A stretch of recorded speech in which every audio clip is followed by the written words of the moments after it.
Carbohydrates का classification, ये हमारा एक क्वेश्चन बनता है बीएससी के सेकंड सेमेस्टर के लिए।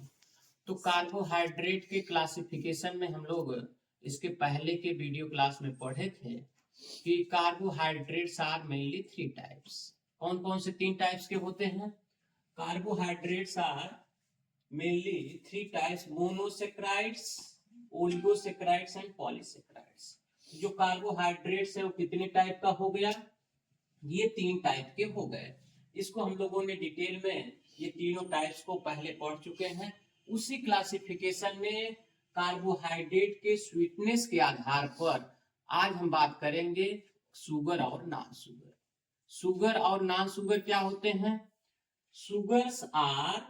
शुगर्स वे होते हैं जो क्रिस्टलाइन होते हैं और वाटर में सॉल्युबल होते हैं, और उनका जो टेस्ट होता है वो क्या होता है? स्वीट होता है। तो हम डिफाइन कर सकते हैं कि sugars are crystalline water soluble carbohydrates which are sweet in taste. जिनका टेस्ट हो कैसा हो? स्वीट हो, उसे हम कार्बोहाइड्रेट कहेंगे। तो कॉमनली एक बात ध्यान लीजिएगा कि जितने भी मोनोसेक्राइड्स और डाइसेक्राइड्स हैं, मोनोसेक्राइड्स और डाइसेक्राइड्स क्या हैं? Glucose, fructose, galactose, mannose, sucrose, lactose और माल्टोज। ये इतने हमने, ये चार हमने मोनोसेक्राइड्स और ये हमने डाइसेक्राइड्स लिखा है। These are sweet in taste. इनका टेस्ट कैसा होगा? स्वीट होगा। तो these are example of sugar. तो इसलिए हमने यहां लिखा कि all monosaccharides and disaccharides are sugar. ये जो शुगर्स होते हैं, दीज प्रोवाइड्स एनर्जी।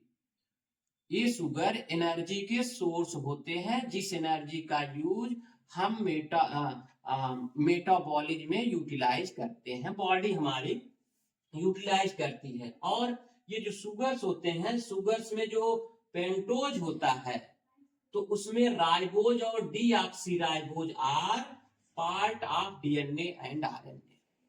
तो डीएनए और आरएनए का पार्ट होता है। ये जो शुगर होते हैं, sugars are part of DNA, RNA and other biomolecules.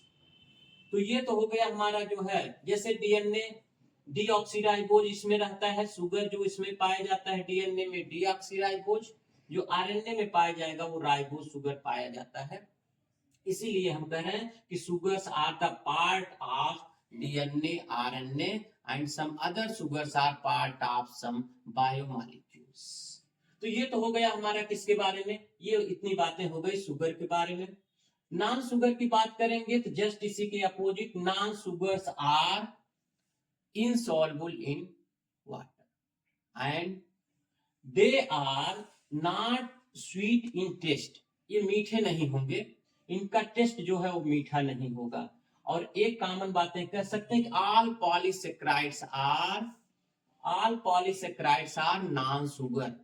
इसका मतलब ये होगा कि जो हमारे पॉलीसेक्राइड्स हैं, पॉलीसेक्राइड्स में क्या हो गया? स्टार्च, ग्लाइकोजन, सेलुलोज, ये सब हमारे पॉलीसेक्राइड्स हैं। इनका जो टेस्ट होगा वो स्वीट नहीं होगा। तो इसीलिए जितने भी पॉलीसेक्राइड्स हैं, all polysaccharides are non sugar. और इसमें एनर्जी या तो नहीं होगी या बहुत कम होगी। Non sugars have very less और हैव नो एनर्जी। तो ये एनर्जी के सोर्सेज नहीं होते हैं। अच्छा, ये जो होता है, अगर इसको नॉन शुगर को हम कहें तो नॉन शुगर को हम तीन तरह का बता सकते हैं। नॉन शुगर आर्टिफिशियल स्वीटनेस हो सकता है, शुगर सब्स्टिट्यूट्स हो सकता है, या डाइटरी फाइबर्स हो सकते हैं। ये तीन तरह के नॉन शुगर पाए जाते हैं। इसके सोर्सेज क्या हैं? कुछ प्लांट्स हैं। नॉन शुगर के जो सोर्सेज हैं वो कुछ प्लांट्स हैं जिसमें नॉन शुगर पाया जाएगा, या फिर आर्टिफिशियल स्वीटनर्स हैं जिसको हम आर्टिफिशियली जो है सिंथेसाइज करते हैं। तो ये हमारा हो गया नॉन शुगर। तो इतना हमने आज के लेक्चर में हमने आपको, जब क्लासिफिकेशन ऑफ कार्बोहाइड्रेट आएगा तो उसमें आप शुगर और नॉन शुगर को भी ऐड कर देंगे, तो आपका एक फुल क्वेश्चन बनता है।